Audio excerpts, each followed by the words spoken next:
Hello everyone, আসসালামু আলাইকুম।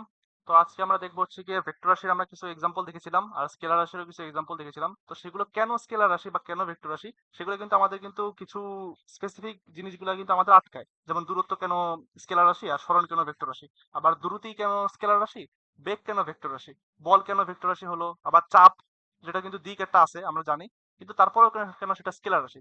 আবার আমরা টেনসর রাশি সম্পর্কে পড়েছিলাম, টেনসর রাশি কেন হলো, দিক বা ই থাকলে টেনসর রাশি কেন হলো। আবার ক্ষেত্রফল, এটা কিন্তু আমরা নর্মালি জানি ক্ষেত্রফল কিন্তু কোনো দিক থাকে না, কিন্তু তারপরে কোনো ভেক্টর রাশি হয়। আর আরো অনেক কিছু আমরা জানি, তো সেগুলো সম্পর্কে আমরা দেখবো, আমাদের যে কনফিউশন গুলো আছে সেগুলো ক্লিয়ার করবো। চলো প্রথমে আমরা দূরত্ব দিয়ে শুরু করি। তো দূরত্ব কি? দূরত্ব, তো দূরত্ব হচ্ছে কি স্কেলার রাশি। দূরত্ব কি কোনো বস্তুর অবস্থানের যে পরিবর্তনটা হয় সেটা হচ্ছে কি দূরত্ব। বস্তুর অবস্থানের পরিবর্তনকে দূরত্ব বলে। আমি এটা কালো কালি নেই। বস্তুর অবস্থানের পরিবর্তনকে দূরত্ব বলে। বস্তুর অবস্থানের পরিবর্তনকে দূরত্ব বলে। দূরত্ব বলে। সরণের সংজ্ঞাটাও সেম, কিন্তু সরণের ক্ষেত্রে কোনো নির্দিষ্ট দিক থাকবে, কারণ যেহেতু সরণ ভেক্টর রাশি, তার মানে কি সরণের ক্ষেত্রে কি একটা নির্দিষ্ট দিক থাকবে। সরণের সংজ্ঞাটা লিখি আমরা।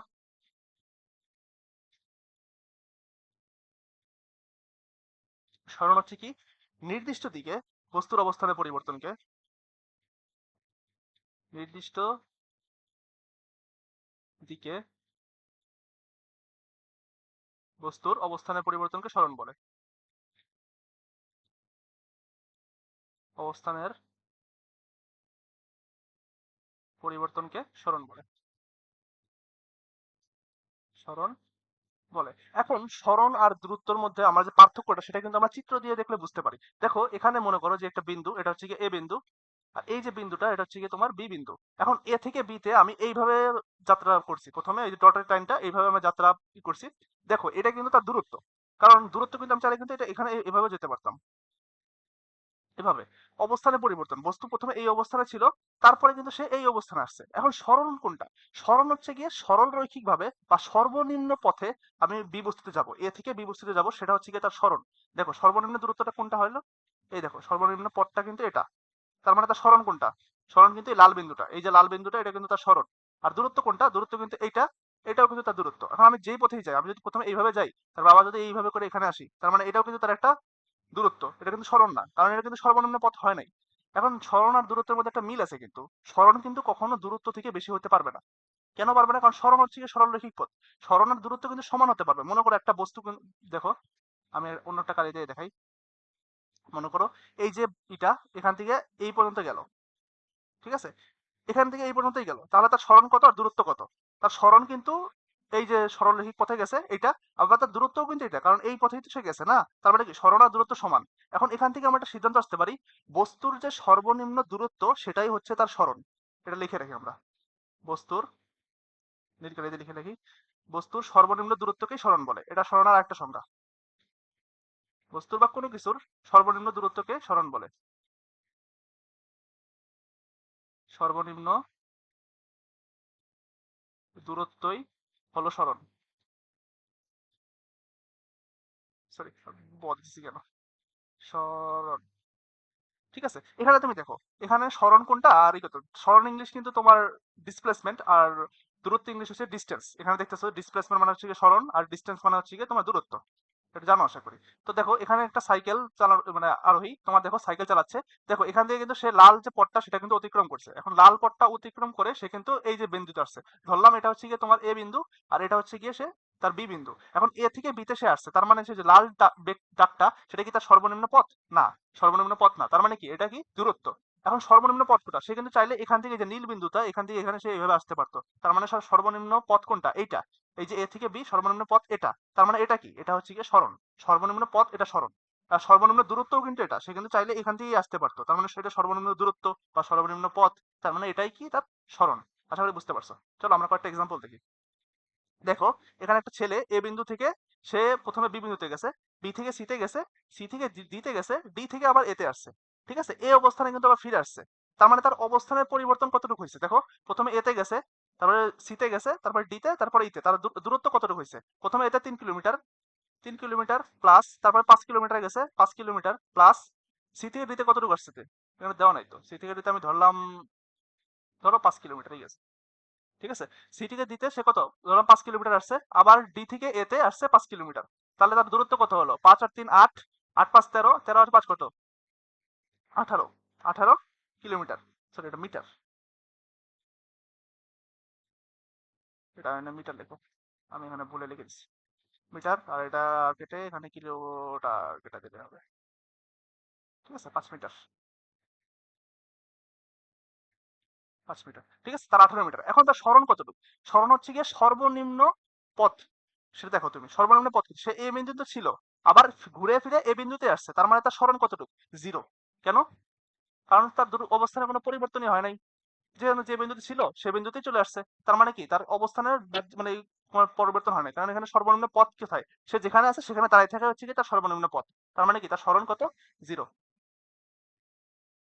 সরণ 0, লিখে দিই আমি, সরণ 0। এখানে দেখো তুমি, এখানে দেখো এই যে সাইকেল চালাচ্ছে, সে এখানে থেকে কো যাচ্ছে, প্রথমে যাচ্ছে সি বিন্দুতে, সি বিন্দু থেকে তারপরে তোমার যাচ্ছে বি বিন্দুতে, তার মানে সে কি সাইকেল চালায় বাড়িতে যাবে, তার একটা গন্তব্য এটা। এ থেকে সে বিতে যাবে। এখন দেখো এ থেকে সি তে সে কত দূরত্ব অতিক্রম করছে, দেখো। সরি, সে এ থেকে বিতে যাবে, বি থেকে তোমার তারপর সিতে যাবে, তার মানে সে গাছের এখানে যাবে। তার মানে সে এ থেকে দূরত্ব অতিক্রম করছে 4 মিটার, বি থেকে সিতে দূরত্ব অতিক্রম করছে 7 মিটার। তার মানে তার টোটাল দূরত্ব কত? টোটাল দূরত্ব হচ্ছে গিয়ে, তার দূরত্ব, দূরত্ব হচ্ছে গিয়ে 4 + 3 সমান সমান 7 মিটার। তার মানে তার দূরত্ব 7 মিটার। এখন তার সরণ কতটুকু? সরণ কিন্তু সে কিন্তু এই যে সরলরৈখিক পথে, এই যে সরলরৈখিক পথটা এখানে যাবে, দেখো আমি অন্য কালিতে দেখাই, এই যে সরলরৈখিক পথটা, এই পথে কিন্তু সে যাবে। এটা কিন্তু তার সর্বনিম্ন দূরত্ব বা সর্বনিম্ন পথ এ থেকে সিতে। তার মানে এই মানটা কি হবে? এই মানটা কিন্তু এখানে দেওয়া, এটা কোনটা কিন্তু 90 ডিগ্রি কোণ, ঠিক আছে। তাহলে কত হবে এটা সরণ? আমরা পিথাগোরাসের সূত্র জানি। সরণ সমান সমান কি হবে? √4 square plus 3 square, 4 square plus 3 square. 4 কত? 16, আর 9 কত? 25, 25 আসলো, কত হলো? 5 মিটার। তার মানে সরণ কত? 5 মিটার। বুঝা গেছে সরণ আর দূরত্বের মধ্যে পার্থক্য কি? আচ্ছা, আরেকটা এক্সাম্পল দেখি আমরা। দেখো এই যে গাড়িটা, এই যে এই বিন্দু থেকে গাড়িটা এই বিন্দুতে আসবে, এখন তার দূরত্ব কত? সরণ কত? এখন দূরত্বটা দেখো তুমি, দূরত্বটা কিন্তু এই যে এখান থেকে যে এই যে ঘুরে ঘুরে আসবে, এই দেখো এখান থেকে ঘুরে ঘুরে ঘুরে ঘুরে ঘুরে ঘুরে ঘুরে ঘুরে এই যেখানে আসতেছে। তার মানে কি আমরা জানি বৃত্তের পরিধি কত? 2πr। 2πr হচ্ছে বৃত্তের পরিধি। এখন কিন্তু পরিধির অর্ধেক সে অতিক্রম করছে, তার মানে তার অতিক্রান্ত দূরত্ব কত? 2πr/2 মানে কত? পাই আর। তার দূরত্ব কিন্তু পাই আর। এখন আমি যদি বৃত্তের ব্যাসার্ধ ধরি একটা, দেখো মনে করি এখান থেকে এই হচ্ছে বৃত্তের ব্যাসার্ধ, এই যে বৃত্তের ব্যাসার্ধ ধরলাম, বৃত্তের ব্যাসার্ধ হচ্ছে গিয়ে 5 মিটার, ঠিক আছে। সাপোজ বৃত্তের ব্যাসার্ধ 5 মিটার, তার মানে তার অতিক্রান্ত দূরত্ব কত? আর এর মান হচ্ছে 5, আর হচ্ছে গিয়ে তোমার পাই, পাই মানে 5 পাই। তার অতিক্রান্ত দূরত্ব হচ্ছে গিয়ে 5 পাই, এটা হচ্ছে গিয়ে তার দূরত্ব, এটা তার দূরত্ব। এখন তার সরণ কতটুকু হবে? আমরা জানি সরণ হচ্ছে গিয়ে সর্বনিম্ন দূরত্ব বা সর্বনিম্ন পথ। এখন তার সর্বনিম্ন পথটা কোনটা হবে দেখো তো। দেখো যদি সর্বনিম্ন পথ দেখি, এই দেখো সর্বনিম্ন পথ, সর্বনিম্ন পথ কিন্তু এটা।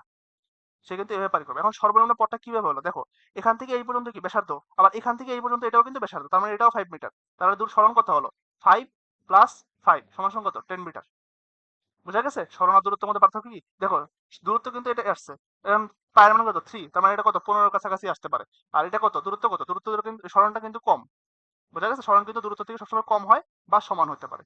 আচ্ছা ঠিক আছে, পরবর্তী টপিক দেখি আমরা।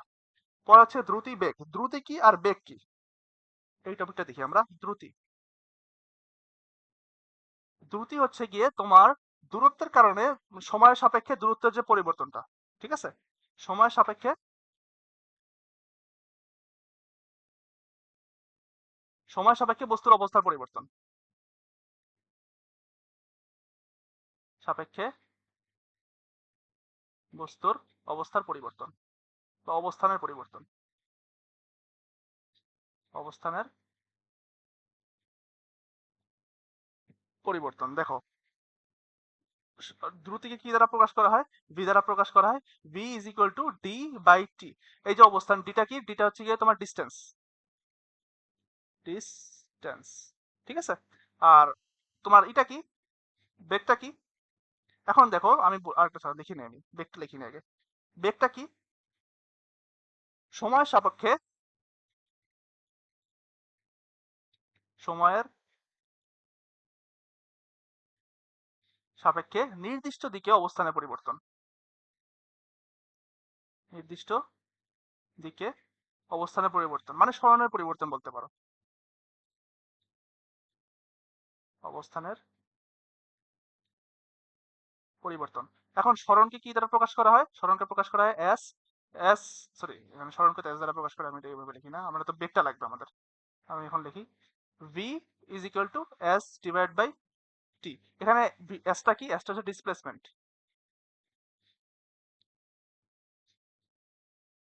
ডিসপ্লেসমেন্ট ঠিক আছে, এসটা হচ্ছে ডিসপ্লেসমেন্ট। এখন দেখো এটার দিকটা কোন দিকে হবে, আমি দেখাই। এই যে এখানে ডি, এটা কিন্তু তোমার দিক নাই, স্কেলার রাশি, তার মানে এই যে তোমার দূরত্বটা কিন্তু স্কেলার রাশি হবে। সরণে কিন্তু একটা দিক আছে, তার মানে সরণের দিক যেদিকে বেগের দিকটাও সেদিকে। সরণ যদি আমি বলি যে একটা বস্তুর তোমার এদিকে সরণ হয়েছে, তার মানে তার বেগটা কোন দিকে? অবস্থানের পরিবর্তন, তার মানে তার বেগটা কোন দিকে হবে? বেগটাও কিন্তু এদিকেই হবে। বোঝা গেছে? তার মানে সরণ আর বেগের মধ্যে কিন্তু যে দিকের মিল আছে, কারণ সরণ যেদিকে হবে বেগটাও কিন্তু ওদিকে। বস্তুর বেগ যেদিকে থাকবে, এটা তো কমন সেন্স না, বেগ যেদিকে থাকবে সরণ কিন্তু সেদিকেই থাকবে। আশা করি বোঝা গেছে। আর দূর থেকে যেহেতু স্কেলার রাশি, তার মানে তার কি হবে? দ্রুতিটাও কি হবে? স্কেলার রাশিই হবে। আশা করি বুঝতে পারছো। চলো পরবর্তী টপিক দেখি। বল কেন ভেক্টর রাশি? এটা হচ্ছে একটা প্রশ্ন। এখন বল কেন ভেক্টর রাশি? আমরা জানি বলের সূত্র আমরা কিন্তু ই থেকে পড়েছি, 19 থেকে পড়েছি, F is equal to M A. এটা কিন্তু নিউটনের সূত্র, আমরা দেখে আসছি F is equal to M A, F is equal to M A. এখানে দেখো আমরা জানি এটা হচ্ছে ওজন বল। ওজন বলের কনসেপ্ট জানবো, ওজন বল কেন ভেক্টর রাশি। এখন দেখো এই যে আপেল পড়তেছে, নিউটনের যে আপেল আমরা পড়ছি, নিউটনের আপেল যে পড়তেছে, দেখো আপেল কিন্তু নিচের দিকে পড়তেছে। কেন নিচের দিকে পড়তেছে? কারণ নিচে একটা গ্র্যাভিটেশন আছে, সেটা হচ্ছে গিয়ে জি। পৃথিবীর কেন্দ্র কিন্তু তার দিকে টানতেছে, পৃথিবীর কেন্দ্র দিকে কিন্তু সকল বস্তুকে পৃথিবী তার কেন্দ্র দিকে টানতেছে। এখন কিন্তু জি ত্বরণে টানতেছে। এখন আমরা জানি G W is equal two কি এম জি। আপেলে কিন্তু একটা ভর আছে এম জি, তার মানে কি ত্বরণ পৃথিবীর এই যে এমজি বল, এই এমজি বলে টানতেছে, তার মানে এটা কি ওজন বল। তার মানে কি বলের একটা দিক আছে, সেটা কি নিচের দিকে। ওজন বলের একটা দিকটা আছে, সেটা কিন্তু নিচের দিকে। তার মানে কি বলের একটা দিক আছে, ওজন বলের দিক আছে, মানে বলের একটা দিক আছে। ওজন যেহেতু এক ধরনের বল। আচ্ছা এখানে কি আছে? এখানে টান বল। দেখো তুমি, এখানে একটা বস্তুকে এদিকে টানা হইতেছে, টি1 টানে। এখানে একটা এই বস্তুটাকে এখানে এই হাত দ্বারা টানা হচ্ছে টি2 বলে। এখানে দেখো এই বস্তুর উপর নিচে একটা ওজন বল আছে, সেটা হচ্ছে W is equal to M G. যদি বইয়ের ভরটা যদি আমি এম ধরি, তাহলে এটা এম জি। তার মানে তিন দিকে টানতেছে। এখন আমি যদি বস্তুটাকে এইখান থেকে না টানি, মনে করো এই পার্টটা নাই, এই পার্টটা নাই, তাহলে কি বস্তুটা কি আগে যেরকম এখানে তোমার ইয়া ছিল, মানে স্থির ছিল, এখন কি স্থির থাকবে? না, তার কিন্তু দিক চেঞ্জ হয়ে যাবে। তার মানে কি বলের কারণে, বল পরিবর্তন করার কারণে কিন্তু তার কিন্তু দিক চেঞ্জ হয়ে গেছে। তার মানে কি সে কিন্তু বলের দিকের উপর নির্ভরশীল, মানে বলটা কোন দিক থেকে দেওয়া হয়েছে। এখন আমি যদি বলি এই যে টি1টা, সেটা যদি উপর দিয়ে দেওয়া হতো, তাহলে কিন্তু সেটা বস্তুটা কিন্তু স্থির থাকতো না। এই কারণে কিন্তু বলের যে দিকটা, এই যে দিকে টানা হয়েছে, এই দিকটা কিন্তু ম্যাটার করতেছে। তার মানে কি টান বলও কিন্তু ভেক্টর রাশি, মানে যে কোনো ধরনের বলই ভেক্টর রাশি। আমার 9 10 আরেকটা বেশি বল আমরা পড়েছি, সেটা হচ্ছে প্রবতা বল। এটা হচ্ছে প্রবতা বল, প্রবতা বল। এখন প্রবতা বল কোন দিকে কাজ করে? প্রবতা বল কাজ করে উপর দিকে। এখন দেখো এই যে একটা নৌকা, এই নৌকাটা কিন্তু তোমার অভিকর্ষ বল মানে W is equal two MG, MG বলে নিচে টানতেছে পৃথিবী। ঠিক আছে? এখন এই যে নৌকাটাকে পানির উপরে কিন্তু একটা বল ভাসায় রাখতে চাইতেছে, সেই বলটা কি? সেই বলটা হচ্ছে প্রবতা বল। সেই প্রবতা বল কিন্তু ঊর্ধ্বমুখী একটা বল, এই বলটা কিন্তু ভাসায় রাখতে চাইতেছে। তার মানে কি প্রবতা বলের একটা দিক আছে, সেটা কোন দিকে? ঊর্ধ্বমুখী। মানে অভিকর্ষ বল যেদিকে, অভিকর্ষ বলের ঠিক বিপরীত দিকে একটা বল আছে, যেটা তোমার নৌকাটাকে ভাসায় রাখতেছে, সেটা হচ্ছে গিয়ে প্রবতা বল। তার মানে কি বল ভেক্টর রাশি। বোঝা গেছে কি জন্য বল ভেক্টর রাশি? আচ্ছা পরবর্তী দেখবো আমরা চাপ কেন স্কেলার রাশি। এটা কিন্তু অনেক একটা কনসেপচুয়াল জিনিস। আমরা সবসময় পড়ি যে চাপ এদিকে চাপ দাও এতটুক, ওদিকে চাপ দাও এতটুক, তার মানে চাপের তো দিক থাকার কথা, কিন্তু চাপের কেন দিক নাই? দেখো আমি এখানে একটা পিস্টন নিছি, আমি যদি এটাকে এখানে চাপ দেই, দেখো যদি এটাকে এখানে চাপ দেই, পিস্টনটাকে চাপ দেই, আমি কিন্তু চাপের সংজ্ঞা কি? চাপের সংজ্ঞা তো জানো তোমরা আশা করি। চাপ হচ্ছে কি আমরা জানি P is equal to F by A. এই যে এফটা, এই এফটা কিন্তু লম্বভাবে প্রয়োগ করতে হবে, নাহলে কিন্তু চাপ হবে না। মনে করো একটা সার্ফেস আছে, আমি যদি বলি মনে করো একটা সার্ফেস আছে, ঠিক আছে? এই একটা সার্ফেস আছে, তুমি সেই সার্ফেসটার উপর তুমি লম্বভাবে চাপ দিবা। এই দেখো, চাপটা কিন্তু লম্বভাবে হতে হবে, মানে এই যে কোণটা, এই কোণটা 90 ডিগ্রি হতে হবে। এখন তোমার যদি মনে হয় যে তুমি চাপটাকে এই মানে এটাকে এইভাবে দিবা, দেখো একটা অ্যাঙ্গেলে দিবা, আচ্ছা সরি, এটা যদি তুমি এইভাবে দাও, মনে করে রাখলাম আমি এই একটা অ্যাঙ্গেলে দিলা চাপ, মানে বলটা প্রয়োগ করলা, তাহলে কিন্তু সেটা কিন্তু চাপ প্রয়োগ হবে না। এই যে এখানে যদি তুমি এফ প্রয়োগ করো, মানে এদিকে প্রয়োগ করো এদিকে, আর এটা কিন্তু এফটা প্রয়োগ হয়েছে এদিকে, এফ তুমি যদি প্রয়োগ করো, তাহলে কিন্তু এখানে যে হতে হবে, এটা কিন্তু P is equal to F by A. এই সূত্র খাটা কিন্তু করা যাবে না। কেন করা যাবে না? কারণ বলটা লম্বভাবে প্রযুক্ত হতে হবে, চাপের সূত্র এটা। চাপের সংজ্ঞাতেই এটা বলা আছে যে লম্বভাবে প্রযুক্ত একক ক্ষেত্রফলের উপর লম্বভাবে প্রযুক্ত বলকে চাপ বলে। আমি সংজ্ঞাটা লিখে দিই। একক ক্ষেত্রফলের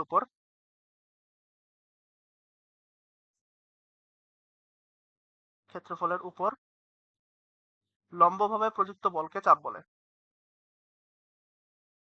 লম্বভাবে প্রযুক্ত বলই হলো চাপ। ঠিক আছে, বোঝা গেছে? আচ্ছা, ঠিক, আশা করি। তো চলো আমরা এখন দেখি। দেখো এখানে কিন্তু চাপ প্রয়োগ করতেছে, তার মানে চাপ কিন্তু সমভাবে সব দিকে প্রয়োগ হবে। দেখো এখানে এই যে চাপ প্রয়োগ করতেছে, এই যে পিস্টনে এখানে কিন্তু চাপ প্রয়োগ বুঝাইতেছে। এই যে পিস্টনটা এখানে কিন্তু চাপ প্রয়োগ বুঝাইতেছে। চাপ দিলাম আমি, চাপ যখন দিলাম তখন কিন্তু দেখো এই যে পানির সার্ফেসটা, আমি অন্য কালি নেই, কোন কালি নেওয়া যায়, হলুদ কালি নেই। দেখো এই যে সার্ফেসটা এখানে কিন্তু সমভাবে চাপ প্রয়োগ হইতেছে, এদিকেও চাপ প্রয়োগ হইতেছে, এদিকেও চাপ প্রয়োগ হইতেছে, নিচেও চাপ প্রয়োগ হইতেছে, নিচেও চাপ প্রয়োগ হইতেছে। দেখো চাপ প্রয়োগ কিন্তু হইতেছে, এই পাশেও চাপ প্রয়োগ হইতেছে, সমভাবে পুরো জায়গাটা চাপ প্রয়োগ হইতেছে, উপর দিকেও চাপ প্রয়োগ হইতেছে। ঠিক আছে, এখন তুমি মনে করো আমি এই জায়গাটা খুলে দিলাম। ঠিক আছে, তাহলে কিন্তু পানি, আমি যখন চাপ দিব তখন কিন্তু এদিক দিয়ে পানি বের হয়ে যাবে। দেখো এদিক দিয়ে কিন্তু পানি বের হয়ে যাবে। আমি মনে করো আবার এই জায়গাটা খুলে দিলাম, তখন কিন্তু এখান থেকে পানি বের হবে।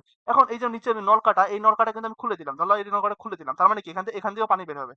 পানি বের হবে। এখন আমি এখান দিয়ে খুলে দিলাম, তার মানে এখান দিয়ে পানি বের হবে। এখন আমরা জানি, আমি তখন তোমার দেখাইছিলাম যে ভি ইজ ইকুয়াল টু, আচ্ছা অন্য কাজ নেই, V is equal to S by T. এখন বেগের দিক কোন দিকে? যেদিকে সরণের দিক, তাই না? বেগের দিক কোন দিকে? যেদিকে সরণের দিক। তার মানে এখানে তোমার চাপের দিক হওয়ার কথা ছিল কোন দিকে? যেদিকে বলের দিক। আমি বল দিলাম ঊর্ধ্বমুখী, কিন্তু চাপ দেখো, চাপ কিন্তু প্রয়োগ হয়েছে এদিকেও প্রয়োগ হয়েছে, পানি কিন্তু এদিক দিয়েও বেরোতেছে। এখন আমি যদি এদিকে দেই এই কোনায়, পানি কিন্তু এখান দিয়েও বের হবে। তার মানে কি চাপের কিন্তু কোনো নির্দিষ্ট দিক নাই। তার মানে কি চাপ চাপ স্কেলার রাশি। বোঝা গেছে? চাপের কিন্তু কোনো নির্দিষ্ট দিক নাই। আমি যদি এখানে দেই, আমি যদি এখানে একটা ফুটা করে দিই, দেখো এই পিস্টনে এখানে যেটা ফুটা করে দিই, চাপ পানি কিন্তু এদিক দিয়েও বের হবে, এই যে এদিক দিয়ে পানি বের হবে। তার মানে কি চাপের কোনো নির্দিষ্ট দিক নাই। আমি বল প্রয়োগ করলাম 90 ডিগ্রিতে, চাপ প্রযুক্ত হলো হচ্ছে গিয়ে 180 ডিগ্রিতে গেল গা। আবার চাপ প্রযুক্ত হলে তোমার মানে তোমার এদিকে 180 ডিগ্রি, মানে এই সমতলের সাথে 180 ডিগ্রিতে। দেখছো? তার মানে চাপের কিন্তু কোনো নির্দিষ্ট দিক নাই। তার মানে চাপ কি? স্কেলার রাশি।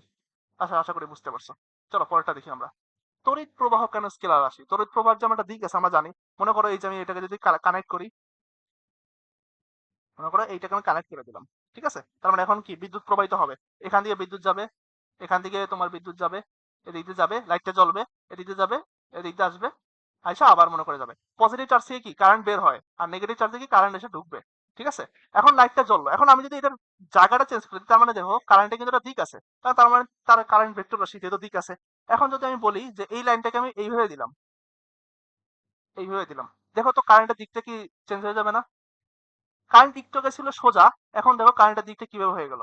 এই দেখো কারেন্টের দিকটা কিন্তু চেঞ্জ হয়ে গেল। একই কারেন্ট এক এক সময় এক এক দিক প্রকাশ করতেছে। দেখো কারেন্টের দিকটা কিন্তু চেঞ্জ হয়ে যেতেছে, এক এক সময় এক এক দিক দিতেছে। এই একটু আগে ছিল উপরের দিকে, এখন আবার নিচের দিকে। কেন এটা?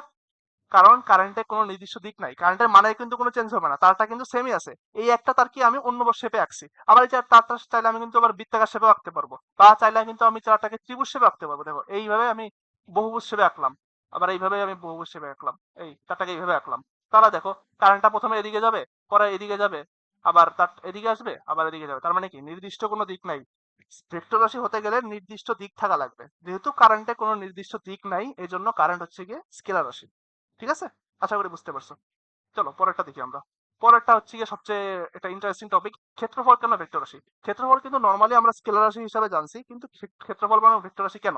দেখো যখন তড়িৎ ক্ষেত্র যখন কাজ করে তখন কিন্তু ক্ষেত্রফলের একটা প্রভাব থাকে। দেখো ক্ষেত্রফল, আমি যদি এই যে প্লেটটাকে, এই প্লেটটাকে যদি আমি এইভাবে রাখি, তাহলে দেখো যে বলরেখাগুলো আছে, সেই বলরেখাগুলো বা ফ্লাক্স যেগুলো আছে, সেই ফ্লাক্স গুলো কিন্তু সবগুলোকেই ভেদ করতেছে, পুরোটা ক্ষেত্রফল জুড়েই কিন্তু ফ্লাক্স গুলো করতেছে। কিন্তু যখন যদি আমি এটাকে সমতলে রাখি, বা যদি আনুভূমিক ভাবে রাখি একদম আমি, তাহলে দেখো এই বলরেখাগুলো কিন্তু ক্ষেত্রফলটাকে ভেদ করতেছে না। আবার যখন আমি অন্য একটা অ্যাঙ্গেলে রাখবো, তখন কিন্তু এই যে বলরেখাগুলো একটা অ্যাঙ্গেলে আঘাত করতেছে, তখন কিন্তু আগের মতো যে সমতলে মানে রাখছিলাম আমি আনুভূমিক ভাবে, মানে ওই উলম্ব ভাবে, তখন যেভাবে আঘাত করছিল এখন কিন্তু পুরোটাকে আঘাত করতেছে না। তার মানে কি ক্ষেত্রফলটাকে আমি যখন অ্যাঙ্গেলে নিতেছি, তখন কিন্তু ক্ষেত্রফলের মধ্যে একটা প্রভাব আসতেছে, মানে দিকের একটা প্রভাব আছে। যখন আমি অ্যাঙ্গেলে রাখতেছি তখন একরকম, যখন আমি সমতলে রাখতেছি একরকম, যখন আমি উলম্ব ভাবে রাখতেছি তখন একরকম। তার মানে কি দিকের একটা প্রভাব আছে, এই জন্য কিন্তু ক্ষেত্রফল ভেক্টর রাশি। বোঝা গেছে কি জন্য ক্ষেত্রফল ভেক্টর রাশি? আর আমি আরেকটা জিনিস দেখাই, মনে করো আমরা পরে আলোচনা করব। এই মনে করো একটা হচ্ছে গিয়ে স্থানাঙ্ক ব্যবস্থা, এটা হচ্ছে গিয়ে দ্বিমাত্রিক স্থানাঙ্ক ব্যবস্থা। তো এখানে থাকবে হচ্ছে গিয়ে তোমার এক্স, আর এখানে থাকবে হচ্ছে গিয়ে তোমার ওয়াই। ঠিক আছে, আর মনে করো আমি এখানে একটা চতুর্ভুজ আঁকি। অন্য কালি নেই, আমি কোন কালি নেই, এখানে নেই,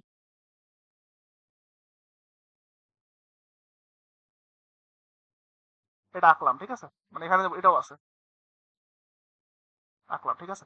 তো মনে করো এটার ক্ষেত্রফলটা কি হবে, এই যে ক্ষেত্রফল, এটা ক্ষেত্রফল কি হবে আমরা পরে পড়বো, যে একক ভেক্টর সেটা পড়বো। এক্স অক্ষ বরাবর যে একক ভেক্টর আছে সেটা হচ্ছে কি আই ক্যাপ, আর ওয়াই অক্ষ বরাবর যে একক ভেক্টর আছে সেটা হচ্ছে কি জে ক্যাপ। এখন এটাকে কিভাবে প্রকাশ করা হবে, এক্স আই ক্যাপ, আর এটাকে প্রকাশ করা হবে হচ্ছে কি ওয়াই জে ক্যাপ। এটাকে এইভাবে প্রকাশ করা হবে, মানে এদিকে যে দৈর্ঘ্যটা আছে বা দিকটা আছে সেটা প্রকাশ করা হবে, আর এদিকে প্রকাশ করা হবে এক্স আই ক্যাপ, আর এদিকে প্রকাশ করা হবে ওয়াই জে ক্যাপ। এখন এটাকে যদি আমি ডট গুণ করি, ডট গুণ আর ক্রস গুণ সম্পর্কে আমি পরে বলবো, আপাতত দেখে রাখো। এই কনসেপ্টটা তো বুঝছো না, এটা বুঝতেই হবে। আপাতত এটা দেখে রাখো, পরে যখন আমি কনসেপ্টটা পড়াবো তখন তোমরা বুঝতে পারবা। দেখো, এটাকে যদি আমি ডট গুণ করি, ডট গুণ করলে আই আর জে, এখন ডট গুণ করলে কিন্তু সেটা cos থিটা হয়। আর আমরা জানি আই আর জে এর মধ্যে কোণ, দেখো আই এ কিন্তু এদিকে আর জে এদিকে, তার মানে কোণটা কত 90 ডিগ্রি, cos 90 ডিগ্রির মান কত 0, তার মানে পুরোটার মান কি হয়ে যাবে 0 হয়ে যাবে। তার মানে কি এটা কিন্তু ডট গুণ হবে না। ডট গুণ মানে কি স্কেলার গুণ, আর ক্রস গুণ মানে হচ্ছে ভেক্টর গুণ। এখন আমি ক্রস গুণ যদি করি তাহলে একটা মান আসবে, দেখো ক্রস গুণ যদি করি X I cap cross Y, sorry Y J cap, Y J cap. এখন যদি এটা করি তাহলে দেখো এক্স ওয়াই থাকবে, আর আই ক্রস জে করলে আসে কে ক্যাপ। তার মানে কি এটা মান আছে, এটা কিন্তু এক্স ওয়াইটা কিন্তু মান, আর এই যে কে ক্যাপ এটা কিন্তু দিক, তার মানে কি ক্ষেত্রফলের দিক আছে। বুঝা গেছে, এটা কিন্তু গাণিতিক ভাবে দেখা গেল। এটা কিন্তু তোমরা পরে বুঝতে পারবা যখন আমি একক ভেক্টর পড়াবো। ভেক্টরের যে সংজ্ঞাগুলো আছে, একক ভেক্টর, সমান ভেক্টর, বিপরীত ভেক্টর, বিপ্রতীপ ভেক্টর, এগুলো কিন্তু সমতল ভেক্টর, এগুলো কিন্তু আমি পড়াবো। পড়ালে তখন একক ভেক্টর জিনিসটা বুঝতে পারবা। আর যখন ভেক্টর ক্যালকুলাস পড়াবো, মানে চ্যাপ্টারের সর্বলাস্ট টপিক, তখন কিন্তু তোমরা এই যে ক্রস গুণ, ডট গুণ, এগুলো কিন্তু বুঝতে পারবা। এই যে ক্রস গুণ, ক্রস গুণ মানে হচ্ছে কি ভেক্টর গুণন, মানে এটাকে যে ভেক্টর রাশি সেটা ইন্ডিকেট করতেছে, আর এটা যে ডট গুণ করলে যেটা স্কেলার রাশি সেটা মিন করতেছে। ঠিক আছে, আশা করি বোঝা গেছে। তো আজকে এতটুকুই, আশা করি সব বুঝতে পারছো যে টপিকগুলো পড়াইছি। তো কোনটা স্কেলার রাশি, কোনটা ভেক্টর রাশি, বা কোনটা কেন, এটা যে প্রশ্ন আসে 2 মার্কের প্রশ্ন আসে, আশা করি অ্যান্সার করতে পারবা। তো কোনো যদি সমস্যা থাকে তাহলে আমাকে কোনো কমেন্টে জানিও। আর কোনো কোয়েশ্চেন থাকলে বা কোনো কিছু থাকলে সেটা জানাতে পারো নিঃসন্দেহে। ঠিক আছে, ভালো থাকো সবাই। আসসালামু আলাইকুম।